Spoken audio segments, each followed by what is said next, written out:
Right, no Okay, more dirty recording jokes. is in progress. You now all have to stop swearing and be more careful what you're talking about. Um, we're trying to get a good reputation for this show. Um, so we're, by way of introduction, once again, we're all Terra Australis state nationals. That's TASA is the shortened version. Um, and that's a good thing. It's a good thing to be a state national, but that's not all we talk about. And we're going to a bit of extreme. You can see Fred up there shaking his head. We're going to a bit of an extreme today, I think. Sarah, I haven't finished the introduction and you've got your hand up. What's going on? I just want to say that state nationals are not sovereign citizens.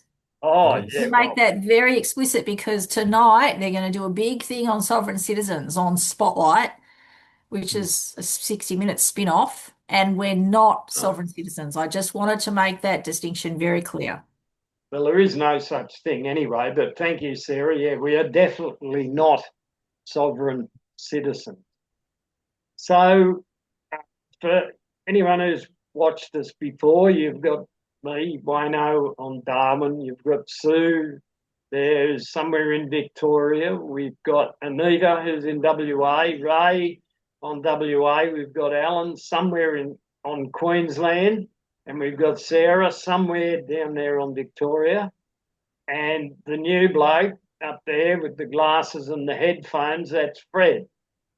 Now, Fred's here by special invitation. That doesn't make him special either. It's Oh, just yes, it does. well, apparently it does. All right, then.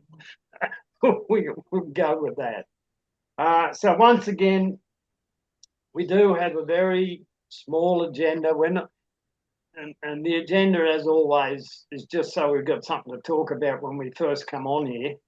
And we'll have a word of the day, which I haven't researched because I've been busy today. We've got a document of the day, which I rely on everybody else researching because I don't. And then we've got a bit of stuff to talk about. So I won't, the main subject of the day is probably going to be a conversation between Fred and Sarah. And, well, I think, and yeah, we'll see where that goes. But Sarah, do we want to start with something relatively No, mundane, like world news or the word of the day? Where do you reckon we should start? Well, let's kick our word of the day out there. Um, it's a little bit tricky. I've researched it, but I keep sort of running up against things. The word of the day that I picked is municipal. Now, we don't use municipal a lot in this country. It wasn't something that we used a lot, but municipal, as far as I know, the Merriam-Webster dictionary, basically, let me just get it so I can direct quote. Hang on a sec.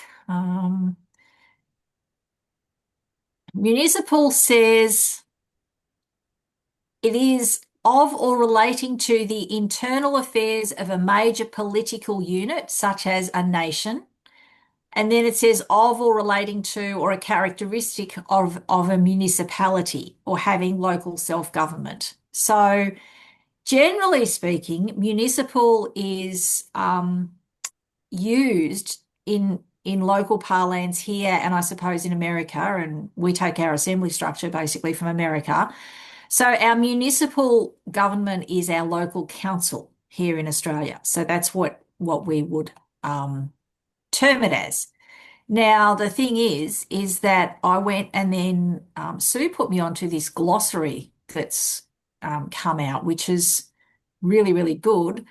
So in America, prior to the Civil War, they changed the word styles in the municipal government and went to the Roman system, which was the Roman civil law naming thing, and it was converted to a different use. So back then, all of the states were in small letters, like there was no capital letters. Okay.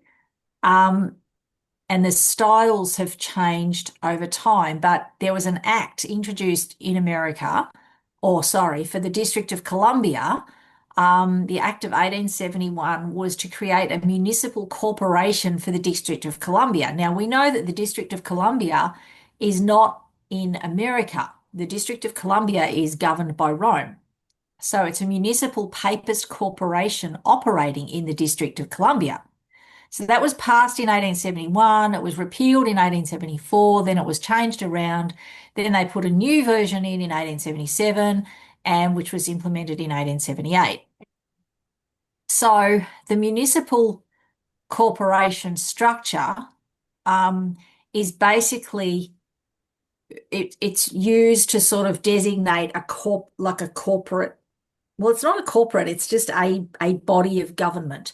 Now, municipal government, as I said, comes out of Rome. It's under the Pope. But in 2020, the bankrupted, liquidated municipal government is dead and gone. Now, that's in America. So if you're dealing with a municipal corporation, you are dealing with the UNESCO Declaration, which is the United Nations something, something, something, something. But if you're dealing with territorial entities, you have to use the Nuremberg Code, and that's for health protections. I would imagine if they come out and say, you've got to get jabbed, that's when you would start to use the Nuremberg Code. You can't use any of the UN stuff because the UN stuff is municipal and it comes out under air jurisdiction because we know that the Pope sits in air. So I don't know that I've clarified anything, really. We just know that municipal government here relates to local council and it is in air jurisdiction and it's run out of the Vatican. Now, Sue or Ray have probably got things to say which will clarify things, I'm hoping, because I think I've just made a dreadful hash of it. So I yield. No, that was really good. It's worth noting, though, that the municipal government, which deals with, like you say, it comes out of Rome and it's air jurisdiction, which means it's all corporate entities. So it's the world of the dead. It's worth noting, though, that in the 1970s, that was all handed over to the United Nations. So you might recall that on this continent, you had Gough Whitlam signing us up to UniDroit, which is and I wrote it down so I wouldn't muck it up, is the International Institute for the Unification of Private Law.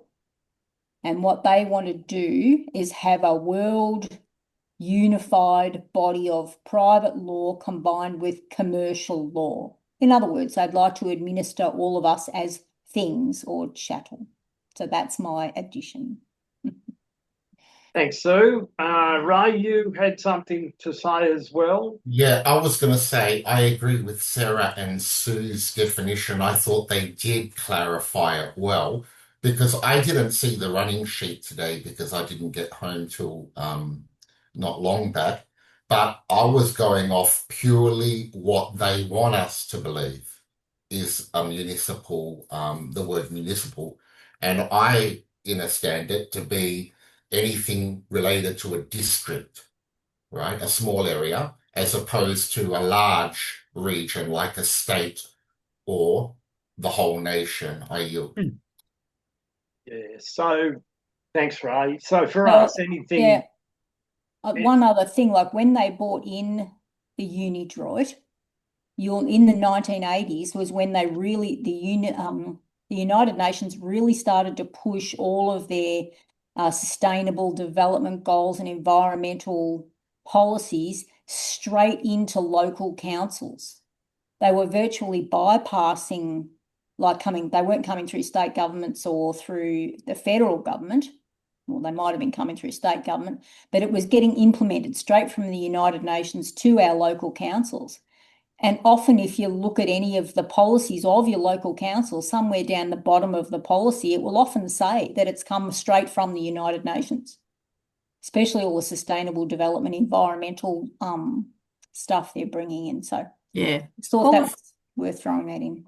Yeah, all the 15-minute city stuff, all of that stuff, that's got to be administered at a local level, and that it's coming out of the UniDroit stuff and the UniDrip stuff and all of that stuff. And it's funny because a lot of the original people in this country, they've signed up and they say, oh, under UniDrip or UNDRIP or whatever it is, it's all United Nations stuff. So anything that they go back to and they're talking about, oh, the United Nations and blah, blah, blah, and it's all culture. It's not. It's just, it's a way to control. They're not actually freeing them at all. They're bringing them under ever more strict control all the time. So it's worth knowing that the United Nations is not our friend.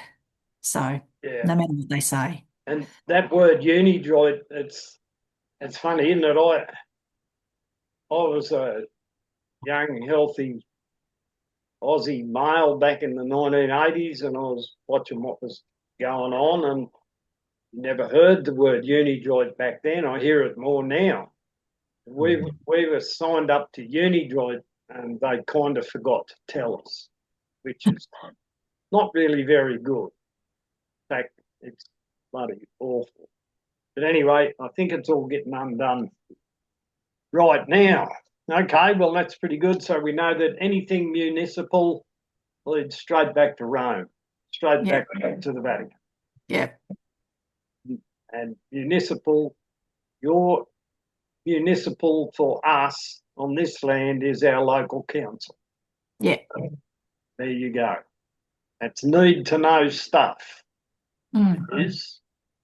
I just thought I might quickly mention a bit of world news. Our old King Charles and his missus, Charlie and his missus, have been visiting Donald, America. And the significance of that. Has anybody, I've seen a bit of stuff. I see yesterday or today I watched something of Anna's, and I think she said that King Charles is shutting down the court system, their court system in America, which is really a really, really good thing. Now, I also read another thing, and I was just going through it a little while ago. It's about a page and a half. I'm not going to read the whole thing. It's actually, some of you might have seen it, and I got it off Facebook, and it gels with what Anna's saying. And if you want me to put the link under the video this evening, I can do that. But the British King and Queen are actually over here carrying out the final stages of the nation's dismantling of British Admiralty law, a critical step for America to legally restore its sovereign state. Now, this article was written before they come out, but it said stops will be made in Washington, D.C., the 9/11 Memorial, and Virginia, with each location holding specific, symbolic and historical significance tied to Britain's long-standing system that has quietly and sometimes not so quietly governed America for well over a century. And we all know that the Brits have been in control over there. So this was written before they come over here, and I just did a quick Google search before I come on to see whether Google knew whether they'd actually been to the 9/11 Memorial, whether they'd been to Washington. Well, I knew they went to Washington, and whether they'd been to Virginia, and yes, they have. They've been to all three. So it's a legal requirement that makes the Crown's participation mandatory as America fulfills its conditions to return to sovereignty. So I'll just mention a few things here. The physical presence and public witness complete the legal record.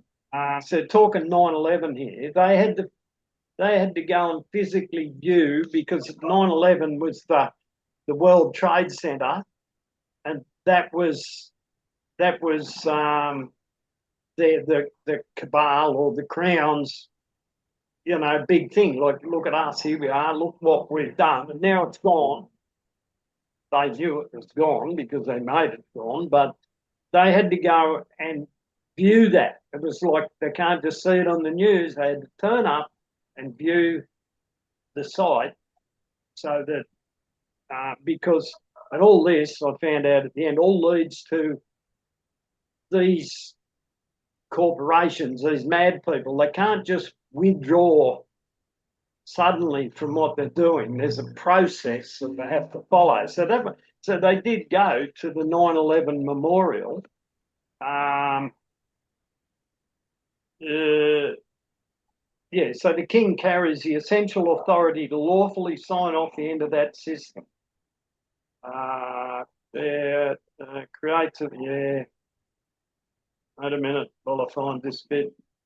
For the record to be complete, the full legislative body must be physically present in the chamber. So that when they went to Congress, all the members of Congress had to be physically present. And this article explains that even if those members of Congress were under arrest, they still had to be in Congress that day. So this is part of if you watch the news, yeah, Charlie and Camilla or whatever her name is just visited Don and his missus, but it's not like that, eh? It's all part of a ceremony. It's all ceremony. They're undoing spells and blood sort of, yeah. sacrifices. It's more than ceremony, though. They're putting an end to the British rule over America, and it's a formal thing. Yeah, I'll come back to you in a sec, Ray. I see your hand up there. So to implement a new system, the pillars of the old order had to be removed. The Twin Towers stood as a powerful symbol or powerful symbols of global trade. The King's visit to Virginia. Why? Virginia is the true origin and seed of the entire commercial system in America. It's the place where Admiralty law first gained its legal foothold on American soil. Yep. They had to go and visit that to kind of undo this. So there's a bit of history there about what happened in 1776. And so by returning to Virginia, King Charles and Queen Camilla returned to the very starting point of the commercial charter system that established British Admiralty law over America. Standing at this original point as living witnesses, they signal the lawful closing of the old arrangement. So this completes the circle. There's a bit more over here. There's way more in that. You hear that siren? So there's King Charles. What do I keep calling? Fat Fingers Charlie and his missus. They're here to formally put an end to British rule in America. Now that's what I've read there, and I read another article somewhere else. It's on Facebook, so it's not 100%. You wouldn't back it 100%, but it does gel with what Anna said, that they're putting an end to the actual maritime court system in America. I better shut up. What did you want to say, Ray? No, I was just going to say that it's probably most likely a ritual for the cabal, because September 11 is by no means the only time that they themselves have done an atrocity and put the blame innocently on others and had them butchered. This and that. That's certainly not the first time. Also, yesterday, it would be yesterday their time, I suppose. Yesterday was May the 1st. That's May Day. Now, it was a public holiday in some parts of the world. I know it was in Singapore yesterday. May Day. May the 1st, 1776. What happened on that day? That's when the Bavarian Illuminati formed. They got their wish of capturing the Freemasons, and that is what they call Labor Day. The communists took that date and ran with it. So May Day, May the 1st, 1776, when the Illuminati formed, Bavarian Illuminati. Now, the United States of America, just like this country, just like the New World, as I think I've mentioned before, they were created from a purpose from day one. I'm glad that Anna worked out that it's not like the United States were on a good path and then somewhere along the line they deviated. No, I'm definitely of the view that they were off target from day one. They were created for a particular purpose. I go into that on my Telegram channel, which is almost finished. So when they say the what was it, the bicentennial or something, 1976, when they used bicarbonate of soda to clean the Statue of Liberty, and they were having all these festivals preparing for so-called the bicentennial in 1976, but it's not the bicentennial of the formation of the United States that everyone had thought, because even though they went into so-called independence the same year, the celebration was about what happened on May the 1st, 1776, which is the Bavarian Illuminati. It's when the Freemasons went over to the US to start their base and, start operating out of the other side of the Atlantic. That is what the bicentennial is about. So that day, May the 1st, 1776, that could be maybe behind closed doors, they're doing some satanic ritual, drumming up all these evil forces. I mean, I could be wrong. I mean, it's just too obvious if all of a sudden we find out so-called they've done an atrocity and they're going to blame Iran. But they could do an atrocity and God knows blame whoever else, and then they'll be on the news next week and people, of course, will fall for it. But that's my take on it. I yield. Thanks, Ray. I'm nearly too frightened to say this, but we have a May Day holiday here on Darwin on Monday, and I'm not too sure now whether I'll take the day off because I might be celebrating something that's not too good. But there you go. That's again, that's all by design, because the way they con us, and this is one of the ways they con us, right, is that they go, oh no, that's Britain. Oh no, that's the USA. Oh no, that's Australia. Oh no, that's New Zealand. It's the same ruling class. So you've got to go back to the origin. What happened on the continent of Europe? What happened to make England go and defy all European power equations? They were third world. They didn't know what soap was. Everything was really, really poor, right? To the point where the average wage in whatever, the 1600s was 86 cents a week, but the cost of living was 89 cents a week. So people would steal for those 3 extra cents. Come forward into the 1700s, yes, you had murderers and you had rapists and you had some seedy people, but you also had on those convict ships people that were stealing to survive, to make up just that extra 3 cents, right? So what happened to make England go from being destitute? If you thought of the major powers at the time, you would have picked Spain, France, Portugal, the Netherlands. How did England defy all European power equations and emerge not just ruler of Europe, but the whole planet? How did that power shift go from the United Kingdom or from England to the US without bloodshed after World War I? I go into all of this on my Telegram channel, by the way. It's nothing compared to what we've been told. And this is why I was saying that even in the freedom movement and the truth movement, we still have got a lot to unpack. I yield. We do, and thank you for that, Ray. Alan, you've got your little hand up there. Nothing, mate, nothing too exciting. But it supports, I believe, what you were saying. I did see a little clip, and all of Trump's military were dressed in period uniforms of when they were fighting in the Civil War. So on the parade ground, they were all wearing that uniform with the triangle hat and everything when they were fighting the redcoats. So that was when Charles and his missus, as you say, were walking around. They're all wearing these period uniforms of military. So I thought, that's sending a bit of a signal to them. So, yeah, I yield.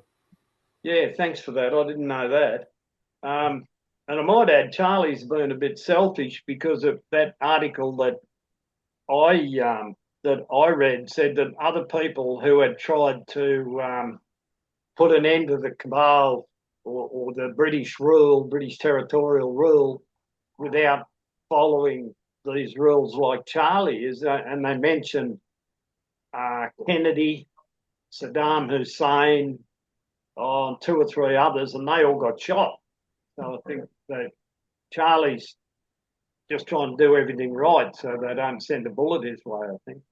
Sarah, you I was just, I was just going to say, I wasn't aware that May was such a big deal all over the place. I do know, and this is a completely different angle, it's a May full moon, and it's a huge one. If you listen to all of the astrologers and stuff like that, there's big things going on with this May full moon. And apparently it's one of the biggest full moons of the year, like in terms of energy. And it's marking, and Fred will know a bit more about this, but it's definitely marking the start of something new.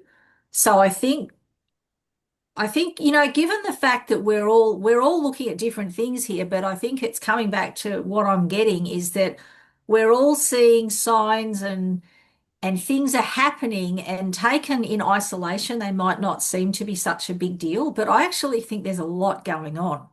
And people just, because it's not being announced, on the nightly news, everyone's going, oh, nothing's happening. I think there's huge things happening, and we can only know so much. And then, of course, if we get wiped out like this week, I've been pretty sick, so I haven't done a lot. But, I think it's good to come to places like this because you get all of these different points of view in, and you're like, oh, wow, there's a lot going on, and there's all these things and all this symbology and stuff like that. And I just wanted to say that adding to all of that, the astrology at the moment is pretty full on. So I yield. Thank you, Sarah. I'll get to you right away, Fred. But before I do, I was just thinking, what do they call it? A segue. So here we are, we're talking about world news, and suddenly Sarah's gone off into the sky. She's up there in the moon. And I'm thinking, and now you, Fred, you've got your hand up. So we're obviously going off planet, am I right? Go, Fred. Tell me what you think. Yeah, I don't know about off planet, but it's just a fact of the matter that we're all frequency vibrations. We're all of us connected. It doesn't matter how you go about it. Walk out in your yard and the trees are affecting you and you're affecting the trees. This is exactly what Sarah said then. The astrology-wise, it's mind-blowing what's going on. And it just about brings me to tears and shivers when you start to realise that all of this is so coincidental. It's been, what's the word, with the Trump and all that stuff. I don't watch mainstream as far as that goes, but I've got people at work who like to tell me things, so I get to hear about them. And every time you hear about it, you're going, well, so, this is what we're here for. This is what we're expecting. This is an awesome time to be here when you start looking around at what's going on in the world. I mean, even the Irish going off like they have done, it's not first, they play it down and you see it on social media, but it is amazing. It's incredible what's going on. I just wanted to back up what Sarah was saying. We don't see the half of it because we're all too worried about getting members into a certain area, so we can get our election. I agree. Look, that stuff is very important, very important. But by the geez, I'll tell you what, even if we did nothing but put out, good thoughts, good vibes, for want of a better word, we're going to get there. This is all going to happen. And it's happening now. I yield. Sarah. Just to add to that, I mean, it's hard what's happened in Alice Springs. So for those of you that don't know, what's happened in Alice Springs is there was a kitty kidnapped by someone she knew who then presumably raped and killed her. She was 5. And he was recently released from prison. And it's horrible. But for the first time, it's very interesting. There's a couple of things about this. For the first time, we've actually seen inside the living conditions in the houses in those camps. And it's pretty bad. And I think there's a lot of outrage around that. The second thing that's really interesting is that this guy who did whatever it was, he went back and put himself back into the community. He threw himself on the mercy of the community, knowing that he was going to probably suffer badly, rather than go to the cops. And because the community was so angry and so upset about it, and here's the thing. So I know that up in some of those communities in the territory, they still operate under tribal law. Yeah. So in some communities, you can get clubbed to death. Some you get shot, some or not shot, but you get speared. Some you get Speared, flogged, yeah. like literally flogged. And I'm not just talking like being beaten up out the back of the supermarket. I'm talking actual whip flogging, like you get tied up and you get flogged. So they're very aware of tribal law. And I think the community up there, they were dealing with it in a case of tribal law. And I have no doubt that that guy would have been severely damaged, if not killed. And this is the original community. And I suspect that there's a large portion of the white community who would have agreed with that and gone, you know what? Yeah, I reckon that's got to happen. So I think, and it's interesting because the police, the reason the riots happened is because the police stepped in. Someone called the cops and said, this guy's going to die. And instead of standing back and going, well, you know what, let's let tribal law look after it, the cops went and intervened. And that's what caused the riots. So I think just naturally, people are wanting to go back to what we would call common law or natural law. And so that's happened because I know that there's no TASA in Alice. There is none. There's just a wanting to return to law and order, like natural law and order. So even without any kind of sovereign citizenry, tassery, anything in common law stuff in Alice Springs, they are naturally vibrating that way anyway. And that's what all of this planetary stuff is talking to us about. It's about going back to what is right as opposed to what is wrong. And it's not about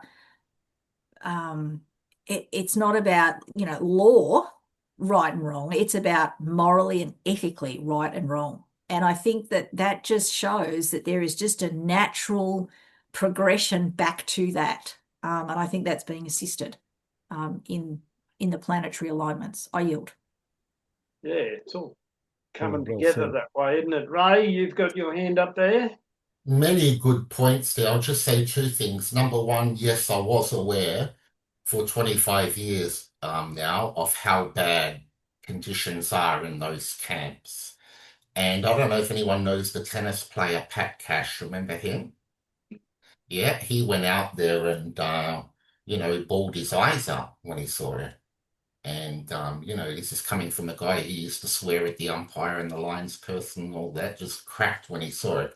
Second thing, this is what I mean by we've got a lot to decondition. Those who were supportive of tribal law to intervene and take place, many of them are the same people who speak out against Sharia law, saying that, look, it's barbaric, look, it's this and it's and that. Sharia law is more barbaric than we perceive it in the modern West, but it is less barbaric than a lot of the tribal laws. So again, this is the extent of the brainwashing over decades and decades and decades that we cannot see, that people are saying we want to return to basics and this and that.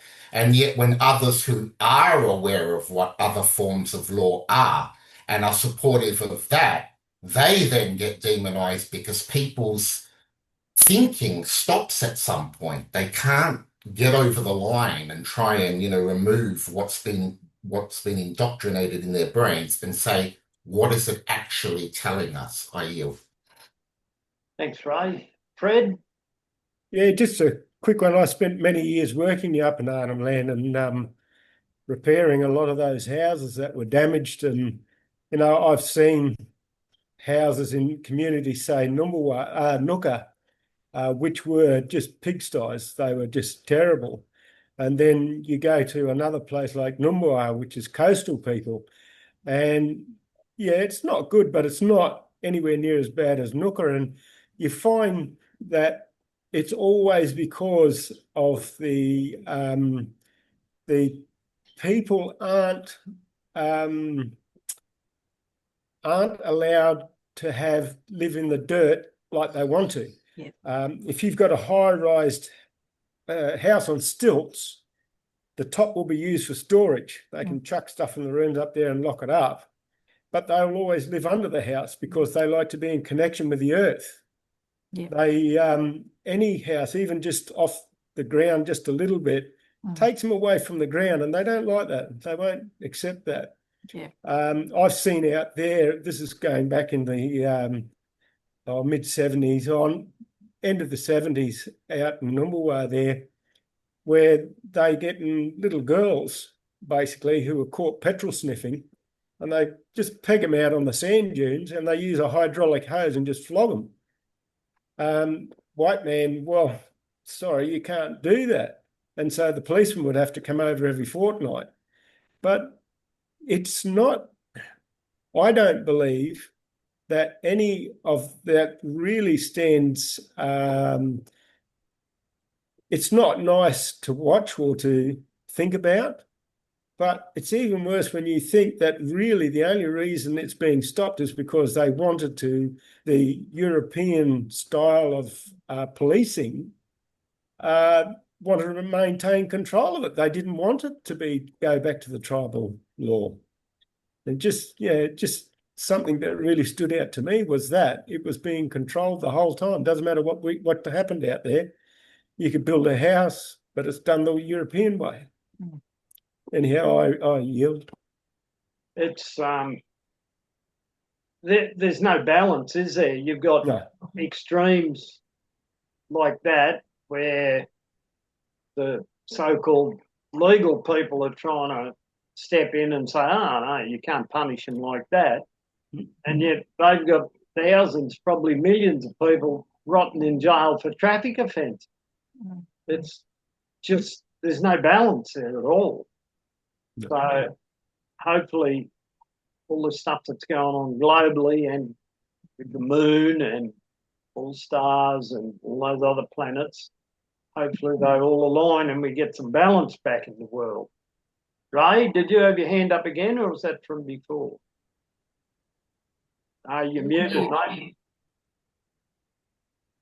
I had it up again. What I was going to say was that was the design from day one, that this cabal, right, has colonized planets and told people what to do in those countries, imposed their will, imposed their customs, their laws and everything. And then when the people leave, they then come and impose again and say, you've got to do it this way. This is no accident, and it's all got to go back. It's not just the tribal peoples of the world. It's everybody. This is by design. Appearance and reality are two very, very different things. I'll give one example. Like, for example, let's say I have a whole street of houses and I go down and I burn every house on the street except my own. And then when everyone rocks up at my place, I interpret that as, I must have the best house on the street. And that's exactly the con job they've been using for a couple of centuries now. Like you look at the United States of America, they have what, 200? I think, more than any other nation. 200 nationalities live there. Now, that means that 200 countries can't find like 2 or 3% of their population to run a government. What, all 200 are corrupt and don't know what they're doing?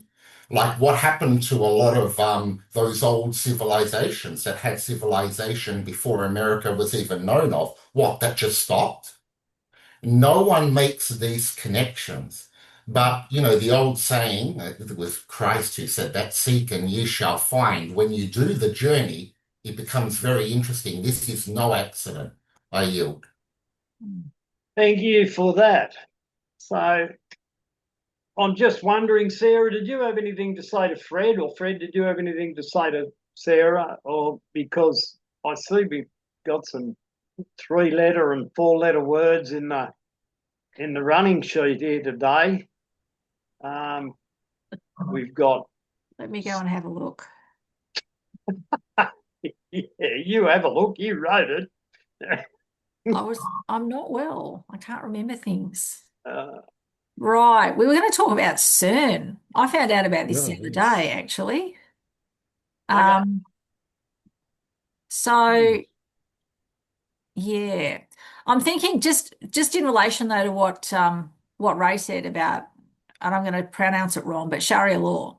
And you're right, Ray. We look at it and we go, "Oh my God, it's horrendous." But I think we're seeing the worst Mm. cases Mm. of Sharia law when we see that, women are completely head to toe and they can't do anything and all the rest of it. I think we're seeing the worst cases of it. I think it'd be really interesting to have an actual discussion on what it truly started out as, because I've no doubt that it's been bastardized the same as every other kind of natural law as well, and has been turned into something which is a horrible imitation of. So at some point, we probably should have a discussion about that.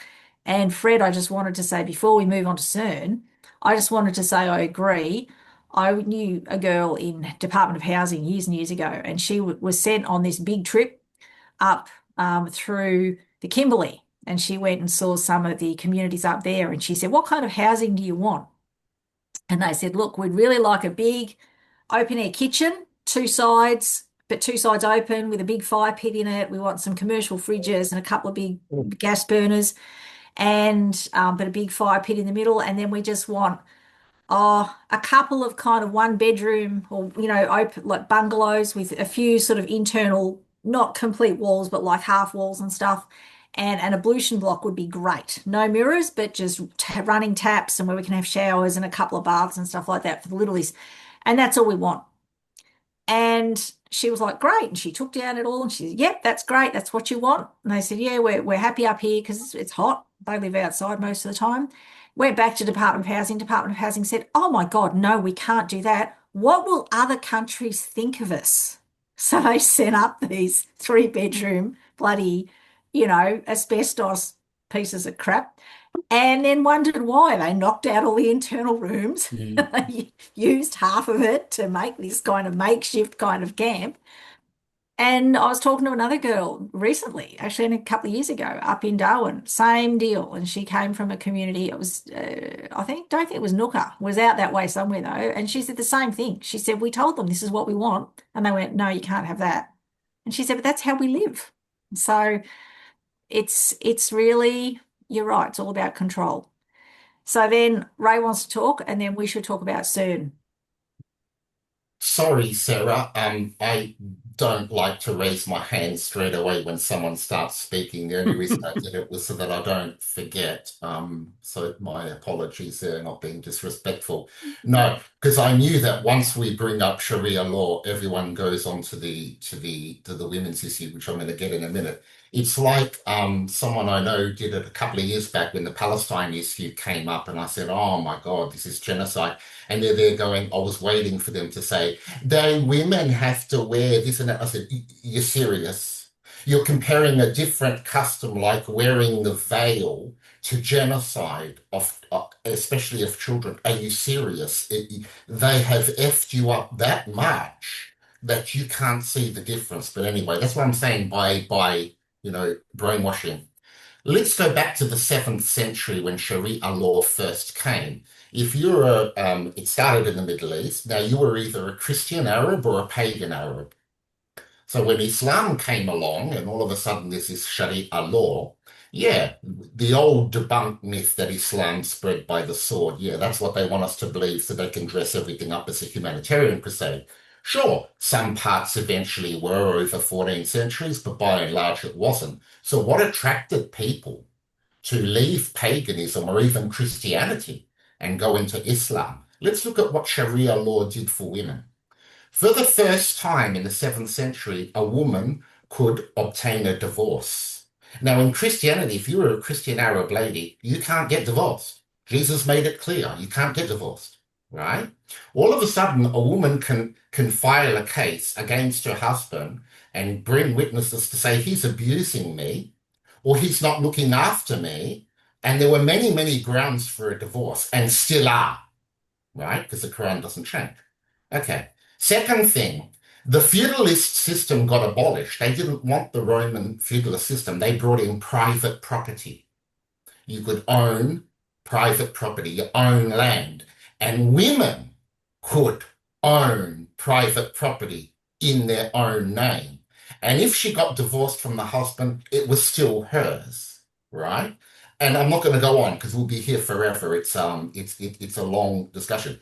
When have we ever been taught about this in the free and fair and we believe in human rights and this and that? When have we ever been taught all of this? There's an agenda, and like I said, it's just me because I come from the belief of the Abrahamic faiths, and they've all agreed we're dealing with Gog and Magog. I yield. Like I said, no balance. Need to restore balance, I think. Thank you, Ray, for sharing your knowledge.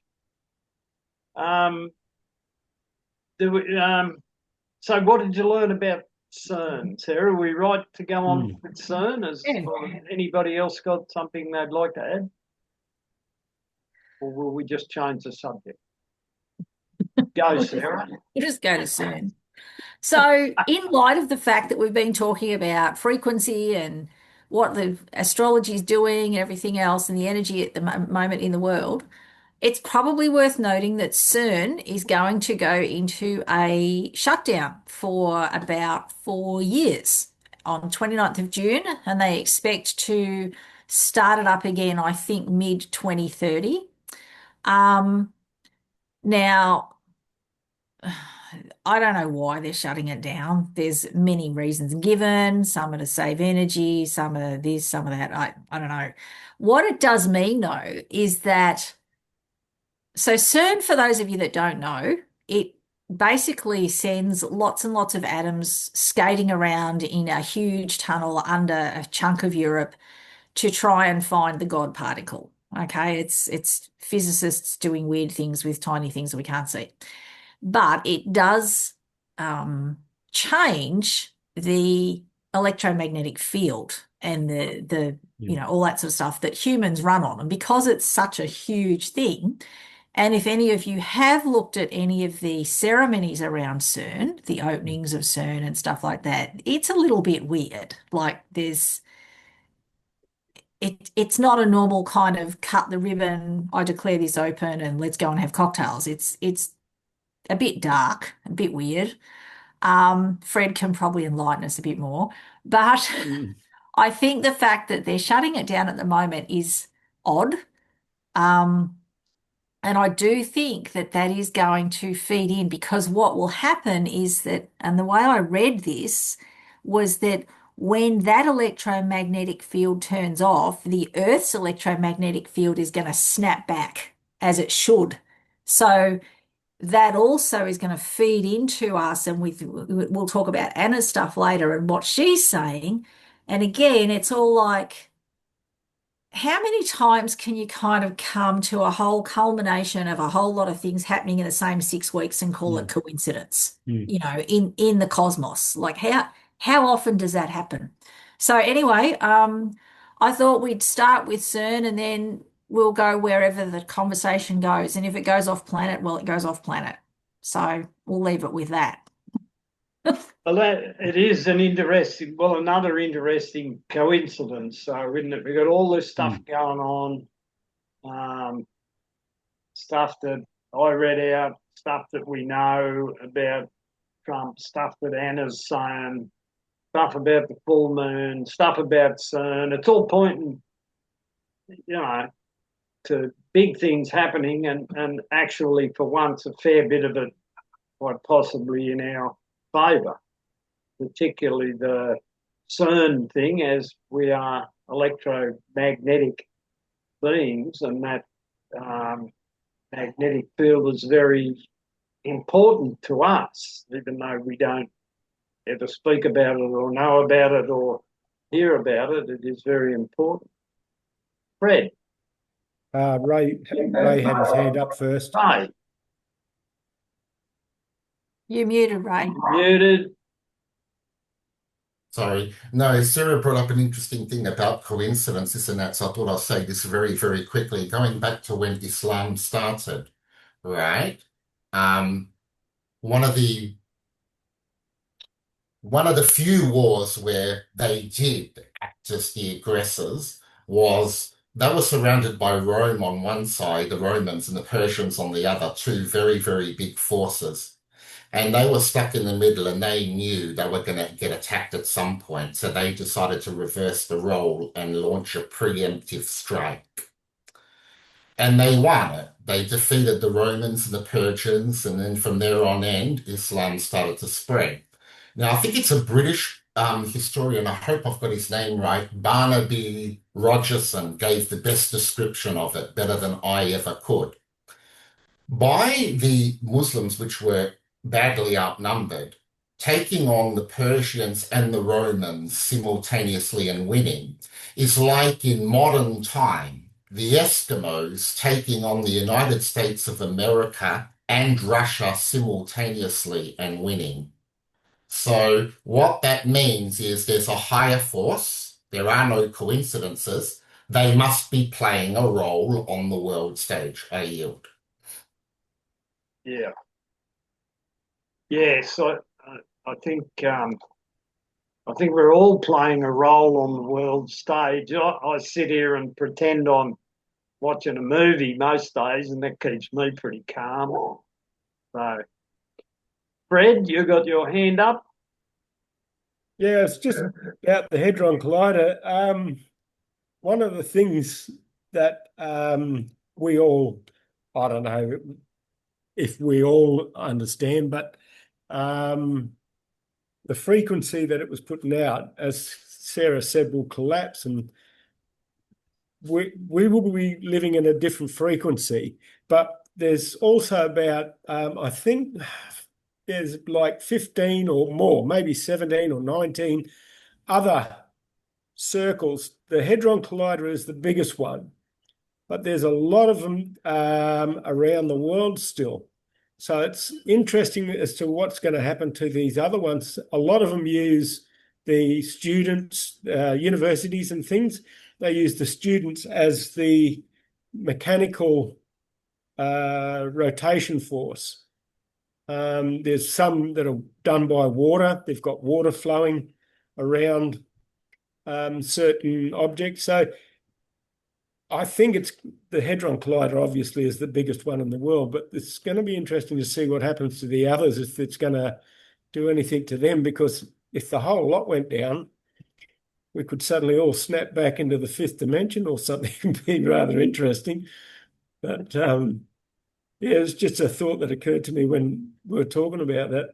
I don't know too much about the Hadron Collider other than there's some interesting things happen there that Well, at the moment, they're saying that the one was in the US was shut down in 2011, right. and the other one that they've got operational doesn't do the same thing as the Large Hadron. No. Then there's a facility in Germany and another one in Italy, but they use light and linear accelerators, but no other Large Hadron Colliders are currently operational. And Keck in Japan and IHEP in Russia operate accelerators for high energy physics, but they are not classified as Large Hadron Colliders. Right. So, Okay. Well, that would, yeah. yeah, well, if it's still doing something though, I mean, they wouldn't be running those colliders for nothing, and I wouldn't imagine that they'd be allowed to run, No. you know, unless the cabal saw them as such. But no, I mean, it's good. It's good that they are shutting it down. I mean, it's got to be a good thing for us if we use it right. I mean, this month is the best month you're going to get astronomically to bring about stuff. I mean, everything's just in our favour. It's well worth concentrating on your goals and aspirations. Anna this does month. talk about that in her stuff as well. I think, Yeah, she does. Yeah, I do think we're sort of heading into a very different reality, and I Yes. think it's going to be interesting. I think May is probably what I'm picking up on is that May is a time for everyone to just kind of stop and take a breath and kind of try and recalibrate, and then and get your stuff sorted, and then to pick Yeah. up and start moving ahead again in June. Yeah, definitely more to get yourself sorted Yeah, in your head. Be sure about what you're yeah, looking for, where you want to go. yeah. And yeah, so Yeah, definitely. I Yeah, think definitely. and we can go Yeah. to Anna's stuff, and we usually do that sort of towards the end. But Wayne, we've been on here for about an hour now. Did you want to talk about the FTA document? Oh, sorry, LTA. That's The what we LTA, well, we do need to cover it, but it won't be me personally because I didn't study it. No, sorry. Did I say LTA? I meant fee Yeah, schedule. We're going to talk about the fee schedule too. you've got LTA, Have I? living testimony of affidavit. Oh, well, we'll do the fee schedule You, next week. you've probably already done next week's. We know how, you know. How inefficient I am, yeah. Yeah. So we talk about these documents because they're the reconveyance documents. You will almost certainly never have seen anything like them just casually anywhere. They've been designed specifically by Judge Anna and her team to bring people like us out of maritime, where we splash down after the birth certificate fraud. And this paperwork is designed to bring us back in the correct manner so that we end up back on the land and soil. And there's quite a bit of this paperwork if you do the full reconveyance. So this particular one is the living testimony of affidavit. Now, am I right in saying that like we can't do an affidavit? Is that right? So it has to be a testimony of affidavit. Can somebody expand on that? Because I knew it, but I don't know how to talk about it. So I'm just going to fade out. Who'd like to take over there with that? I won't. All I know is that the affidavit is illegal, and that's why we do living testimony in the form of an affidavit. So an affidavit is in their system, and ours is a living testimony. That's my comprehension. If I'd known it was that simple, I would have done it. But don't take my word for it, mate. I think you're right. Yeah. I actually do think you're right. Anybody else like to add anything?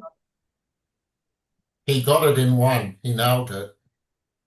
I hate Steve, that. do you want to expand on it a bit? Well, an You want me to affidavit expand is on it? I can't. an affidavit, though, is a legal instrument, so you can introduce your truth Yeah. onto a court of record. And given that they're only designed for persons, so given that we're not corporate constructs or fictional entities, we have to do a living testimony in the form of an affidavit. So I've got written here that affidavits are the realm of persons, not people, and they can't show that they are, well, let me expand this a little bit. They can't show that they are dealing with people, because that would show that they are dealing in a constructive fraud against us. So, so in that jurisdiction, we just need to call it something else so that we don't claim that we're persons accidentally by trying to avoid an affidavit. So our living testimony in the form of an affidavit is us stating our truth, that we are living, that we're not corporate fictions, those names are not us, that they've been created by someone else, but we are claiming copyright to them because they were created off the happening of us coming into the world. Like if we had not come into the world, then these names would not exist, but they're using them. They're trafficking in persons. They're using them as commercial instruments. So we have to distance ourselves from that. But anything you put in a living testimony in the form of an affidavit is your truth. So if once it's on the record, it stands as your truth unless someone rebuts it. Yeah. And just yeah, sorry, Sue, go on. No, I was just going to say to add to that. So it's shortened in TASA. We shorten it to LTA just because Australians shorten everything. And the other thing, so what's in the LTA, this specific one, is it's basically a summary of all of your documentation. So it goes through and it puts it into sort of more, not layman's terms really, but it sort of summarizes all of the other documents. So you've got a document that says I'm recalling all my powers of attorney, and you've got a document that says I'm claiming all my DNA, and I've got a document that says I can travel freely. The LTA has all of that information in it in all the paragraphs. So at some point, hopefully we'll do, Sue and I did one, 18 months, 2 years ago, a short course on what was in an LTA, and we went through the LTA and we broke down all the definitions. So at some point, if someone wants to get excited and do another one of those, I think that would be really, really well received, because a lot of people actually, once they read through and understood the LTA, they understood what they were actually doing. They comprehended the scope, I suppose, of what you do when you reconvey. So it's a really good document to get your head around. And it's something that is, I think, everyone should try and have a look at an LTA. Even if you haven't done your 928, I would still get your hands on an LTA, because it will describe to you what you are actually doing when you declare, and when you reconvey, or when you convey. I yield. Yeah, so it's our way as living individuals to get our story into their system. And once we put our story into their system, and we have to do that as living individuals, because they have us as a person. Well, we are not a person. We have a person, but we're not a person. Person's a corporation. So we have to do everything as a living individual. So we put our story on that piece of paper, that put it into their system, and if they don't think it's right, then it's their job to rebut it. And guess what? They never do. So it must be right. So, and all those non-rebuttals of LTAs are stacked up in a corner somewhere. All the LTAs are stacked up in a corner about half a kilometre high and not one rebuttal. So yeah, it is an important document in the scheme of things. And yeah, get out there and do one. Get started. All right.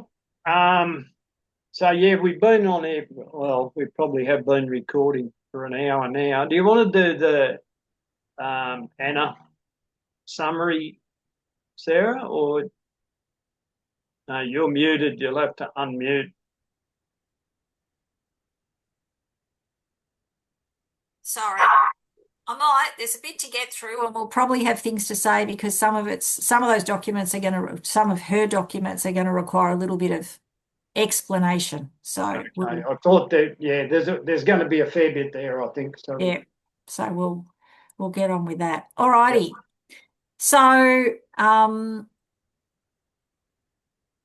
so first of all, there were two documents which actually she did after, that appeared on that on the animalrights.com after the 25th of April, but they had been sort of slid in. So one of them was a video explaining everything about the human electromagnetic field and how they're weaponizing it and against it. And I think that'd be a really good one to watch, because that talks about the voice to skull tech, and it talks about why they kept us separate through the pandemic, because of the 6 feet, because that's the heart space around you, and how they're weaponizing those sorts of things with the EMF frequencies and everything else.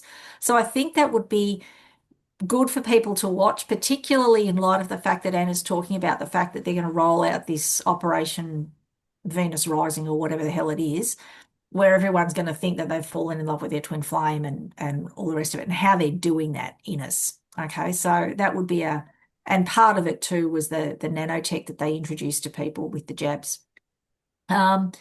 And then she also wanted to say that physical touch is far more important than most people think. Essentially, she had a lot to say about this, but essentially, a 20-second hug heals and lots of good kissing won't hurt at all. Okay. If you're lucky enough to have someone to kiss, great. But even a kiss on the cheek or, you know, a hug with a friend, and 20 seconds is a long time. Like if you count that out and you're hugging someone for 20 seconds, that's a long time, and most of us are not comfortable with that. So, but it can be, and this is why things like Reiki and massage and all that sort of stuff have been gaining steadily in popularity, is because people are missing that physical touch. They're missing it. And, you know, they've done experiments, and we all know experiments with monkeys, and they take them away from their mother, and the monkey won't let go of the toy monkey, even they'll starve to death before they let go of that toy, because touch is so important. So what she's basically saying is that if you've been raised and you've been traumatized in any way as a kid, you're probably quite averse to touch from a lot of people. We've schooled ourselves not to touch, particularly in this country and a lot of Western English speaking countries. We don't touch as much as we should. And that's probably something we need to work on, because touch and tone of voice are very important, and they can heal a lot more than we know. Okay, that's the first one. Then the next one, so then she starts, and this is from the 25th of April. So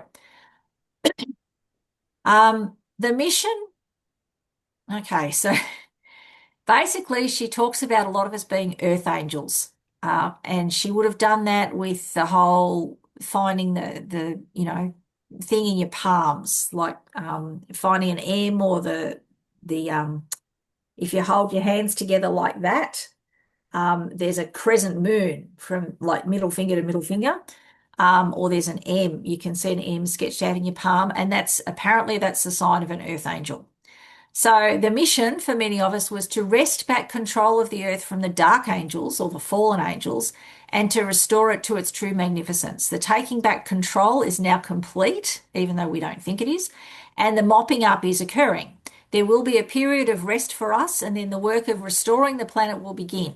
This will happen very quickly, and in fact is happening in some areas right now. Don't be afraid, and take the time to rest if you need to. So I think what she's saying is take a break. You've got about 4 weeks, and then we get back into it. Chop, chop, no rest for the wicked, or the good, as the case may be. And if I just could butt in there, Sarah, it's kind of fallen into the theme of stuff we've already talked about, like everything's finishing. It's time to just kick back and have a rest and plan the rest of your life, basically, over the next 21 days. And that's right. Yeah. So that's happened. Then she says, okay, there are many earth angels still asleep. It's time to wake up. If you're already awake, what may have been latent in you, or a vague tendency to some kind of talent or gift, might become a lot more obvious. So if you're a person that has known who's ringing on the phone sometimes before you pick it up, that's going to start becoming a lot more. You'll start to hear thoughts more. You might start to have more visions. Those gifts or talents will start to become a lot more obvious over the next couple of weeks. And there are going to be a lot of people who we would have classed as completely asleep, complete normies, sheeple, who are going to start waking up and going, what the actual fuck is happening? Okay. So that's going to be happening. So what I would say, this isn't Anna saying this is me, what I would say is just be gentle with people, because there's going to be a lot of people, and they're going to, you know what it's like when you wake up, when you've been literally asleep, you know, and then someone shakes your shoulder and you wake up and you're like, you know, that potentially is what's going to be happening to people. So just ride that and be a bit gentle with it. Fred? Yeah, it's interesting you're saying that. I've had some very old friends who, after the jab, went their way, and there was no contact with them basically for the last 5 years. I've had 2 within a couple of weeks start talking very differently, I suppose. They're now sort of talking about what we are here, but it's like they never saw it before, and now, did you know this? Did you see this? You know, have you been aware of that? And it's quite good. It's a good feeling. Yeah. Just put that out there. Yeah, Yeah. it was lovely. So the next one is it's time to take stock of your internal baggage. So, this is all your old stuff that you're carting around, like your internal stuff. Do you still need it? Does it serve you? So, that old hurt that you're holding on to, or that friendship that isn't good for you, but you won't let go, all that kind of stuff. We're about to embark on a whole new journey, which is going to be wonderful, but it's going to carry its own stress. So she's saying get rid of any old stuff that you don't need so that you can clearly see what you need to do next. Now, I think that part of this is aimed at, and she sort of alludes to this in there, is that when GFG drops the money, and we probably should briefly touch on that at the end of this, but when that drops, yes, being multimillionaires is going to be amazing. But if you think multimillionaires don't get stressed, you need to think again because, I mean, I'm looking at, okay, I'll buy a house, but then I've got to do all the reconveyance stuff for the house. I've got to figure out how to not pay rates. I've got to deal with all of the stuff that's going to bring up. I've got to figure out sort of, I've got family stuff that I'm going to have to take care of. There's a whole lot of things. People will finally be able to move and take care of those sick relatives, or they'll be able to do this, or they'll be able to do that, or start this business that they want to do to help people. But then with that comes the dealing with all of the bureaucracy and everything else. So it's stress. It's still stressful. It's just a different level of stress. So you need to get rid of all of your other stuff. Plus, you're going to have all of these normies waking up. Plus, you're going to be potentially coming into these weird new powers, maybe, perhaps, I don't know. And that is going to be a bit weird too. I mean, just imagine if you just throw out your hand and break a window. That's going to be stressful. Like, if your energy is that strong. And before anyone laughs, I've actually blown up an electrical distribution box. I didn't mean to. I was just angry at the dirty energy and I threw my hand out and turned the power off for the neighbourhood. Good on me, Sarah. If I could just butt in there, I've seen her angry and I believe that story. I do. But just imagine if you get cranky and you just do this and you break windows, like that's going to be stressful. Yeah. Not just for you. No. And just quickly on baggage, we all have baggage. It's just what you do with it, really. I like to think that my baggage is behind me, right? If it's got to be anywhere, it's behind me. And the people that are in real trouble are the people that are pushing their baggage around in front of me. Like it's always there. It's always in your face. You share it with everybody when you see them. So the best place for your baggage is behind you. And if you really want to have a bad day, you can bring a little bit more back out the front, but you're better off to leave it back there. Anyway, that's my view of baggage. I'll just share that. We've all got it. Just make sure it's packed in a nice carry-on with wheels so that it's handy to move around. Yeah. Okay, so where are we? Baggage, right. Then she has an international, so they were all granted notices. Then she has an international notice where she talks about the change of trusteeship and she encloses a letter that she sent to Scott Bessant and Mark Rubio. For those of you that don't know, that's the Secretary of State is Mark Rubio, and I forget what Scott Bessant is. He might be the Treasurer. Anna is taking back control of GovCo in America and is overseeing the transfer of duties from USA Inc. to the Federation. So she's sort of not making any bones about that. And she's also saying, you've been really horrible to me, as in her, and stop it. Then there's another international notice, and this is the one where she smacks the church around a little bit and says there is no scarcity. And this doctrine of scarcity is ridiculous. There is massive abundance in the world. The current hold-up with distributing the abundance is the military, basically. She blames the military now, squabbling over who controls the distribution. So this is not about the lack of money. And from what I understand, the banks are now on board. because the banks know that without the money, they're all going to go kaput. And so they're sitting there going, well, we need a job and we need to stay relevant. So they're actually allowing this transfer now. So they're getting all the banks on board. But the military are the ones who are going, no, well, we have to control the distribution of it. And she's like, yeah, no. So, that's a bit of a sticking point, but I believe that they're working through that. Then she talks about Canada. Now, so what happened in Canada is that they essentially they set up like a federation style thing in Canada. So Canada's a bit equivalent to Australia in that they had, what have they got over there? Provinces rather than states. So they've got provinces of Canada, and they set up, what they decided to do was set up a Canadian assembly, the same as we set up a Terra Australis assembly. And then they divided into East and West. And so they've set that up, and then there was a whole lot of palaver which went on, and then they've come together finally, and they've got like a federation style assembly. And then the various provinces are now all standing up and going, well, we want an assembly too. And, and Anna's saying they're both right. You need both, the same as we know here. We need local assemblies and we need a state assembly. Or a national assembly. So she's basically saying, look, just get it together and work it out. You've got people who want to work at that national land and soil level, which want to deal with GovCo, and they should.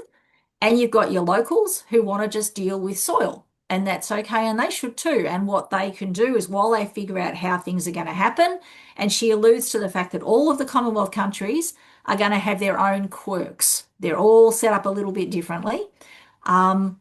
But what the local assemblies over there should do, or the state assemblies over there should do, is allow that federation style assembly, the National Assembly, to protect them whilst they set themselves up. So they send the notices to GovCo to say, look, back off, you've got no standing, go away, and let these assemblies stand. So I think we could actually have a look at that on this country and have a look at what they're doing and go, how can that apply to us? So there's that. Then she goes back to being Grana, and she says many of the earth angels have just figured out their angels are coming to terms with that. All they need to do is to state that they are ready and ask for guidance, and then listen, and it will come from within. And she says there are 3 types of angels, and it's not a rank, it's just what they do. You're either a servant, which means you're a healer, or you could be an artist, or you're here to help others. That's what you do. You heal others, or you might be a carer or a nurse or something like that. You're a messenger. So that's, again, sorry, that was where an artist is, or a writer, or someone who's a really creative person, or a storyteller, or you're a warrior. Now she's a warrior, and she says at the end of it that, I told you I was a warrior. So they're the 3 types of angels. But if you are confused, if you've just suddenly realized that you've got this crescent moon or the M on your hands, and you're going, oh, crap, yeah, you can't sit down and rest on your laurels. I'm sorry, there's work to do. But if you don't know what to do, ask. Just ask. Ask your higher self, your soul self. Okay? Then the next one is an international notice, interestingly, and she talks about Elon Musk in this one. And she said, a lot of us are going to start hearing our soul as opposed to our personality. So she says that there's a YouTube video on this, but it's good for people to start to distinguish between their personality self and their soul self. Your soul is what your heart, that's where your heart is. That's what's going to drive you, is your soul. But your personality is the one that goes, I have to always lead with my chin because otherwise people are going to put me in the corner of the room, or I have to behave this way because otherwise this will happen to me. That's your personality. Your soul is the being inside of you that goes, this is who I am, and I don't apologize for that. We're going to start hearing our soul voice apparently a lot more. So that's probably that, not to sound really weird, but that yearning, that heart space, that feeling that's coming through, that's telling you that this is where you want to go, or this is what you want to do. So if you want to quit your job and go and live by the beach, and that's just, it keeps coming through, that's probably your soul. Whereas your personality, you might want to go for the nice condo, overlooking the beach and all the rest of it, your soul will go, nah, that's too fancy. I just want to live in a shack on the beach. So, it's learning to distinguish between the two. And then she has a suggestion. For the next 21 days, as you fall asleep at night, imagine with all of your senses being in the place that is best for your heart. Feel it, smell it, hear it. If you aren't sure, ask for the universe to give you the joy of your heart in love, which frees up your soul to bring you the best possible outcome that even you can't imagine.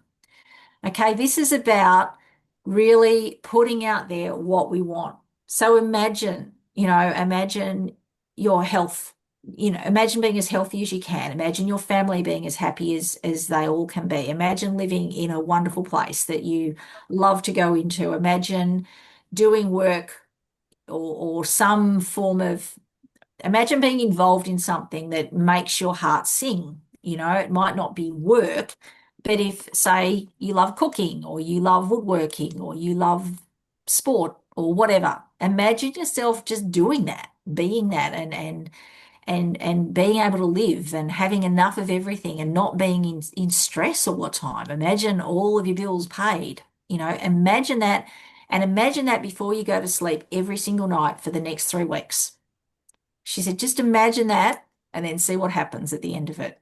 So I'm tipping that May is the month to kind of figure out who we are, to straighten up and to really figure out who we are and put all of that other stuff out there and get rid of it. And that's all she has to say. It's not really all she has to say, but I've summarized it as best I can. Thanks, Sarah. It's a quite interesting way to put it, in it, like comparing your soul with your personality, like for years my personality would say, once or twice a week, let's go and get drunk by now. And I was listening. Well, I don't listen anymore, But it's just a good way. It's a good way to put it so that you can understand that there's kind of, well, there is 2 entities here. And if we just know to separate them and which one to listen to, we would probably do a lot better. Anybody got any comments, anything to add?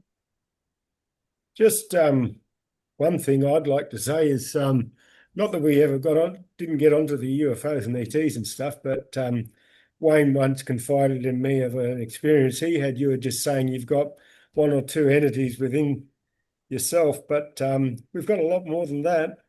We've got a lot of different things, as you know, Wayne. You've got other stuff happening as well, mate, and hearing it coming from Anna like that, it's mind-blowing. You sort of, 5 years ago, if somebody come up to you and sort of started speaking about, well, just something simple like I'm happy or sad, you'd sort of back away from him and go, what's wrong with him?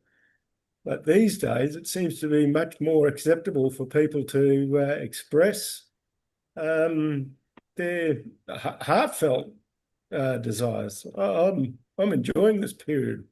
I reckon that's good. So I'm not sure what I'm meant to be, but I think it's a good time to be here. It's a good time. It's a good time to be alive, Fred, if you've got some clue what's going on. If you've got no clue, not too sure how you'd be feeling. But Sarah, I think it'd be if you got no clue by now, you're going to be a sheeple or something, or maybe just one of those poor bloody computer animated people. Yeah, the NPCs. NPCs, that's the word. Thank you. I think Fred, you'll be invited on again. A lot of next end week, up coming on and helping us host, so it's a standing invitation. But I do think that things are going to get a bit odd over the next couple of weeks. I hope so.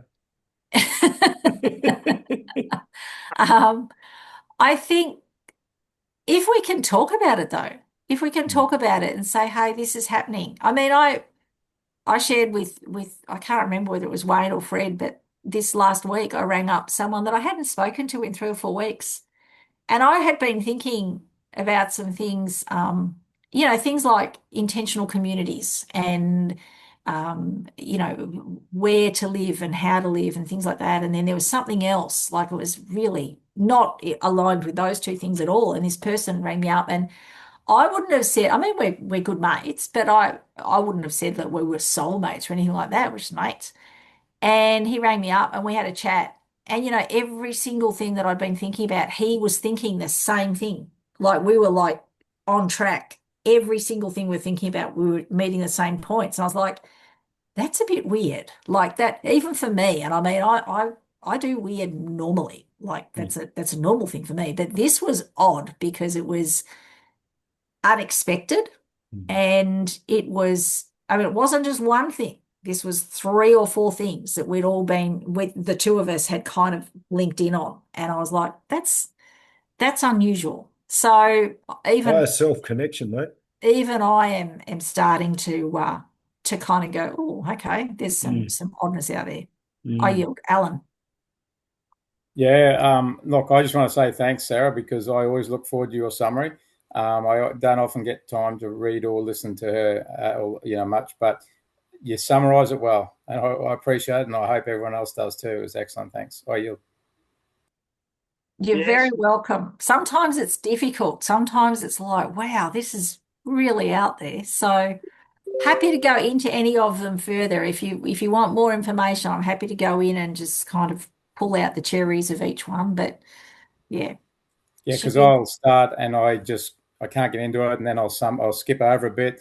But yeah, I always look forward to how you summarise it, and you nail it. Thanks for that. Yeah, she's veering very. It's almost like Anna goes, you know what? That work's all done now. You know, all of that the hard, the nitty gritty, the money, all of that material stuff, that's all done. She doesn't care about that anymore. It's like that's secondary to her aim now. Her aim now is to usher in this new way of being.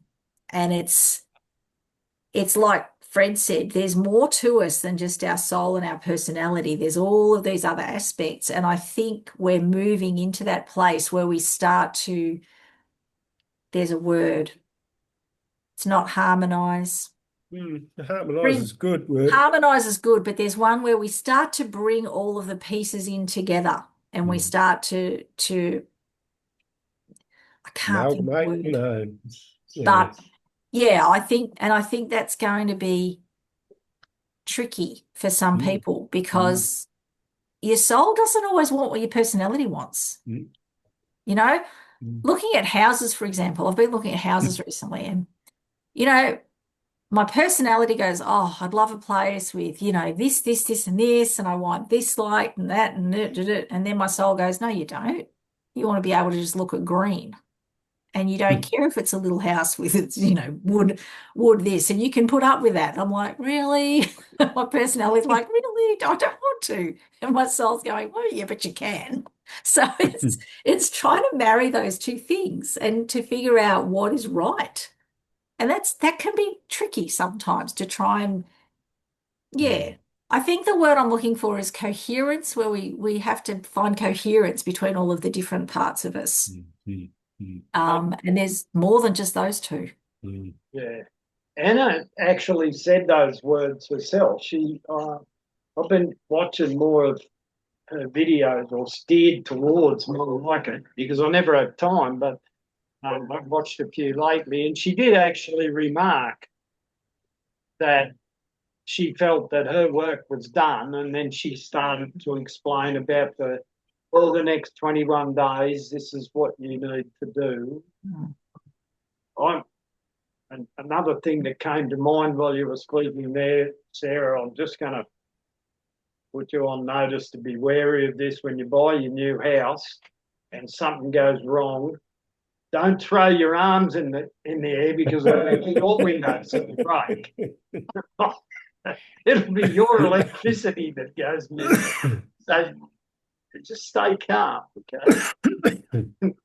And GFG, I watched Tony Talks the other day, and for anybody who doesn't know, Tony's the main coordinator on Ireland. He's got a very good relationship with Anna. They talk on the phone a lot, as does, I guess, our head man, Mookie. But Tony's got a YouTube channel or something, and I was watching that the other day, and he covered a lot of stuff. But one of the things that he did cover, and once again, it's the theme from today where, you know, things are actually coming to an end, things are changing, and what is it that's starting to happen that's new? And he said that he'd had a conversation with Anna, I think it was 12 or 18 months ago, and it was about the banks, how the banks wouldn't have anything to do with GFG, but GFG needs the commercial banks on their team to be able to make this work properly for all of us. And 18 months ago, Tony said that he asked her, and she said, by way of an answer, she said, oh, maybe one in 10 of those commercial banks would join us. And that's a maybe.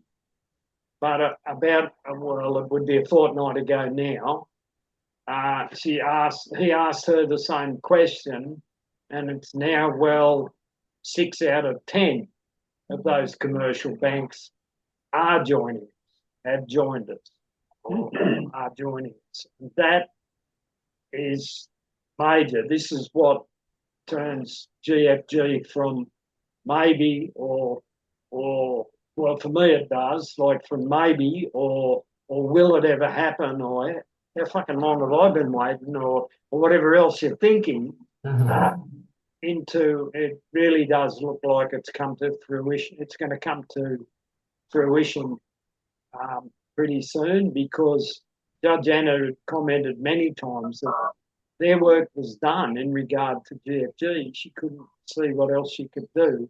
And now those commercial banks coming online and joining, and they're only doing that, as Sarah alluded to before, because their world's about to crumble. But who cares what the reason is? So long as they come online. So my understanding of all of that is that it's starting to look a lot better than what it was. I think the other thing too that people, if anyone's been watching the GFG chat in the welcome chat or the GFG, whichever Telegram chat it is for TASA, you know, there's a lot of people there, and they listened to the last talk that Tammy and Hunter did. And Hunter said, no, the GFG is not going to be exchangeable for this. What Hunter's talking about is they're not going to exchange it for Federal Reserve notes, but what will happen is that the prosperity credit money, I think, will go from our GFG account. We can transfer that into credit into our bank accounts. I think that's how it's going to work.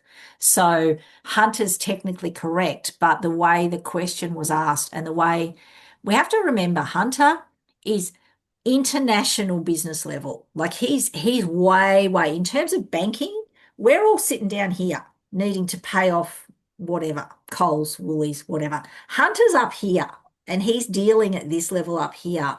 So when we try and talk to him, it's been really tough because the last two conversations that we've had, the last two conversations that Hunter's had with TASA or the assemblies, Anna hasn't been there. And Anna is the one that translates between what Hunter's trying to say and what we want to hear. Because Hunter and the people that work with him, I don't think they're at this level down here. So Anna's the one who actually has to be the translator. But I think from what Tony said is that, yes, the prosperity that we will have. So what would happen is if we wanted to use our AFD, we will transfer that into our prosperity account. Our prosperity account, then we can transfer that because it's a credit account that transfers down into credit at this level here. I think that's how it's going to work based on bits and pieces that I've gleaned. So, but I do think Anna's, she's not worried about that. She's way out over here now. She's like, okay, that job's done. I've got to move on to the next thing. And she's just letting Hunter mop up the rest. And that's what she's saying. And then, as we said at the start of this conversation, there's a lot of weird stuff going on. So I think the mopping up, I'd love the mopping up to be happening here in Australia or Terra Australis. I don't know what the hell's going on, but I guess that will happen in the fullness of time. So anyway, I yield. Yeah, well, and really, it's funny you should say that because that's what I wait for. You know, we're looking at what's going on and hearing about what's happening all around the world, and I'm still waiting for the first cracks to appear in our country, and you know, I'll hold a party then, and but The cracks are there, Wayne. If you want to have a look, there's plenty of cracks in Australia happening. Trust me. Maybe we should have you on well, next week, Fred, and you can tell us what they are. Because maybe if we hear them all one after the other, we'll go, oh, yeah. Yeah, but yeah, I suppose if you, yeah, I was going to say because it's a lot of people see them, but because they're so long between water holes, you don't put the dots together. You know what I mean? I mean, I remember us all looking at the Americans going, oh, look, he's got a mask on. See the wrinkles under his ear and his nose is crooked. But bloody, I've seen that on Albo and so many times. Yeah, you know, it's happening. Yeah. It's happening here. Yeah. Well, yeah, I guess.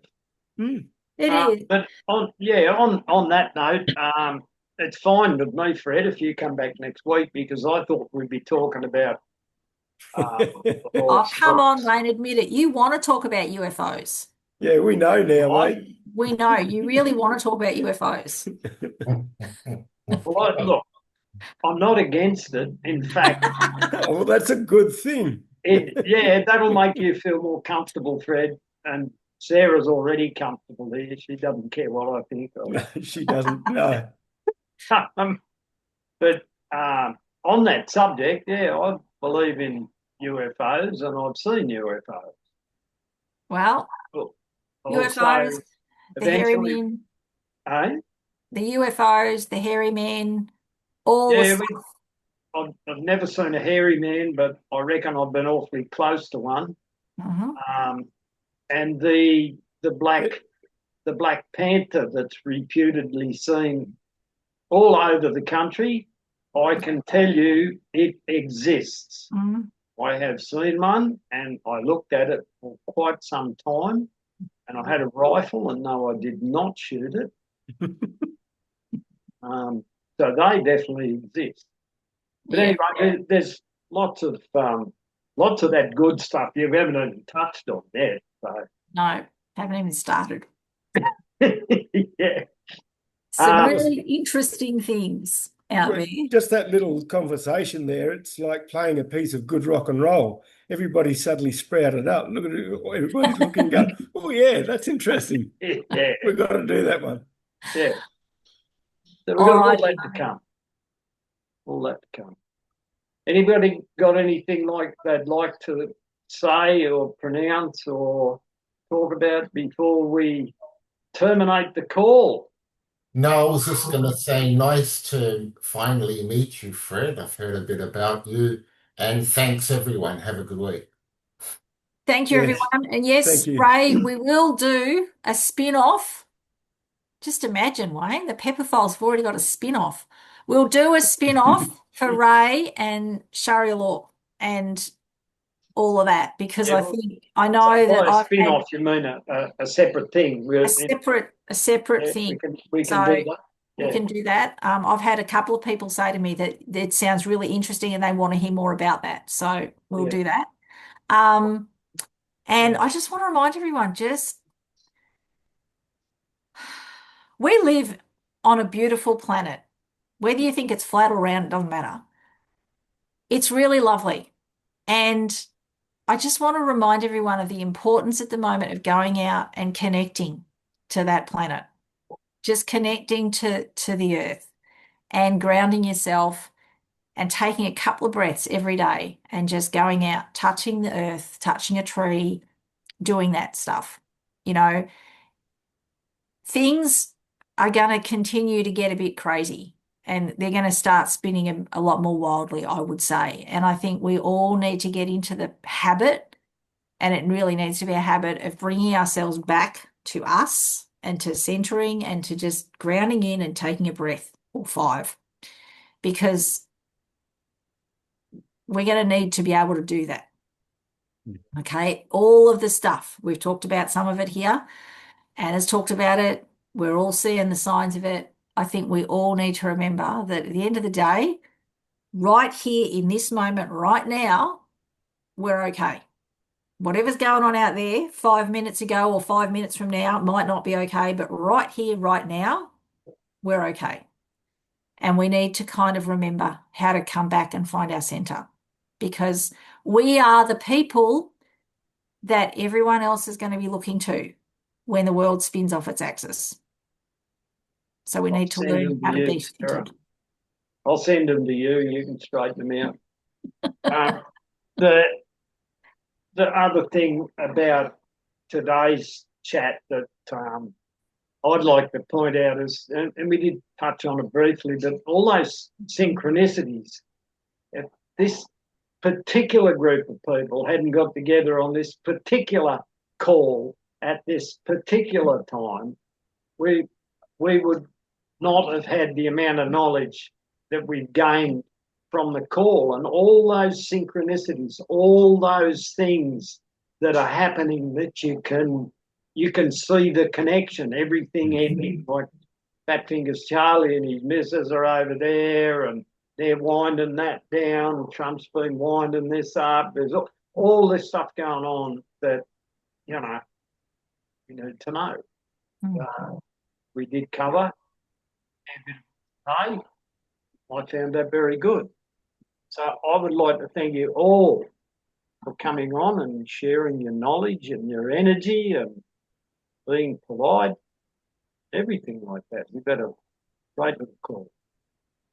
All right, I'm about to sign off. Is it unanimous? You coming back next week, Fred? I think we'll lock that in now. Right? Why not? Okay. All right. See, Good night, everyone. Thank you all. Thank See you. all. Bye. Thanks, mate. We're gonna